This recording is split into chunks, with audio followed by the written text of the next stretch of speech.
Salam əziz izləyicilər. Ağdam rayon sakini, keçmiş Ağdərə rayon köçkürü Qurbanov İsrail Ərqismətoğlu şəhid evladının müraciəti var.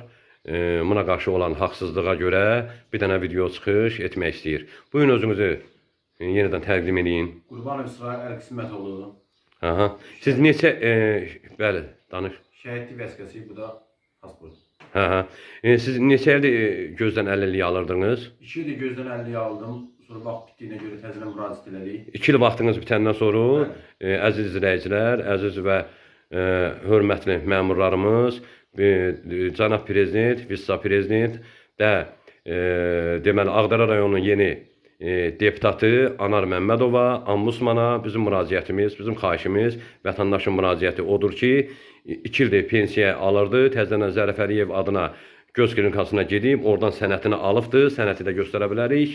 Yəni orada bildiriblər ki, sənə yenidən 3-cü qrup düşür, təzədən gedib Ağdam xəstəxanasından komisiyadan keçib, oradan da gedib Ağcabədiyə region olaraq, regiondan da sənədlərin vurulub əlillərin bərpa mərkəzinə, əlimizdə də fakt ola, vətəndaşın əlində fakt ola ki, buna 3-cü qrup yenidən təyin olunsun. İndi də gözdən əlillərin bərpa mərkəzi götürüb gələn imtina verir.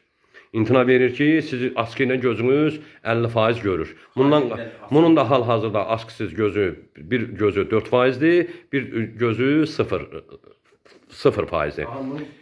Çin həkimlər verir. Bunun Çindən də Bərdiyə gələn nümayəndələr, gözə baxanlar da onların da qəbulunda olub. Onlar da deyib ki, sənin gözünün, yəni askı taxılmalı, askıdan asırsınız. Hələ askı ilə də gözünüz zəif görür. İndi buradan müraciət edirik Azərbaycan Respublikasının prezidentinə, vitse-prezidentinə və ombudsmana və buradan əlimiz çatmadığımıza görə video çıxışı etmək istəyirik ki, bizim bir şəhid ailəsi kimi, deməli, vətəndaşın atası bu torpaq yolunda şəhid olub, özü qəhrəmanlıq göstərib. İndi bunun bir evladı var, 60 manat çörək pulu alır, təzə bir evladı olubdur, ailə üzvü 3 nəfərdən ibarətdir, özü ailə başçısıdır. İndi gedir, müraciət edir, əlillərin bərpa mərkəzinə də müraciət eləsə də, bunun götürüb yazırlar ki, Ağcabədi ilə Ağdam natamam doldurub.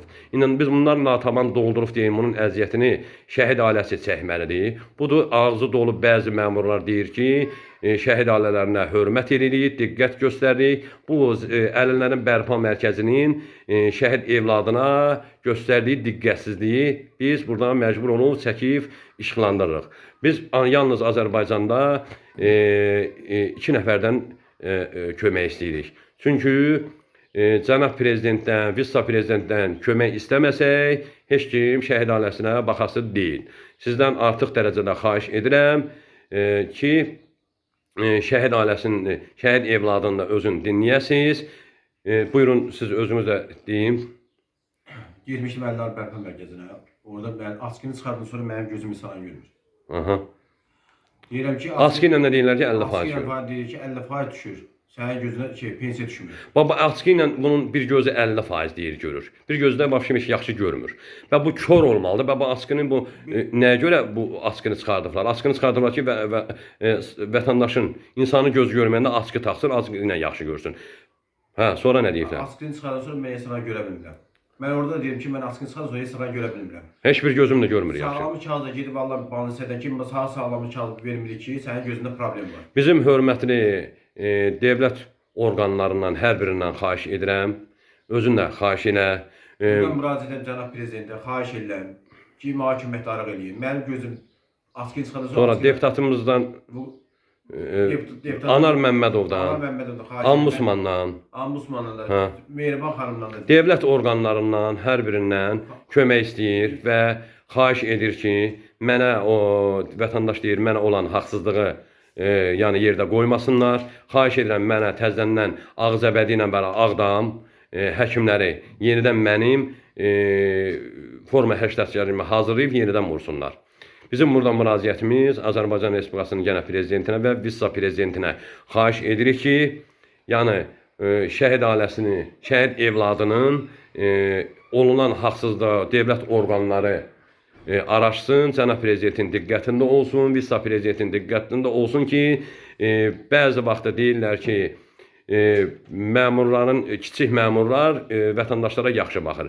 Vətəndaşlara yaxşı baxmağına cənab prezident. Görün ki, həqiqətən də gör bu vətəndaşları necə bunlar sürünməkliyə yol verirlər. Hal-hazırda çarəsiz qalıbdır və müraciəti ancaq ölkə başçısına müraciət eləməkdə bilir ki, ancaq oradan kömək istəyir. Ayrı heç bir yerdən biz köməklik ala bilmirik. Artıq dərəcədə xahiş edirəm, bir vətən yolunda şəhid olmuş bir şəhidin ağızda demək hasaddır ki, vətən sağ olsun, o bəzi məmurlar deyir, başınız sağ olsun, Allah səbir versin.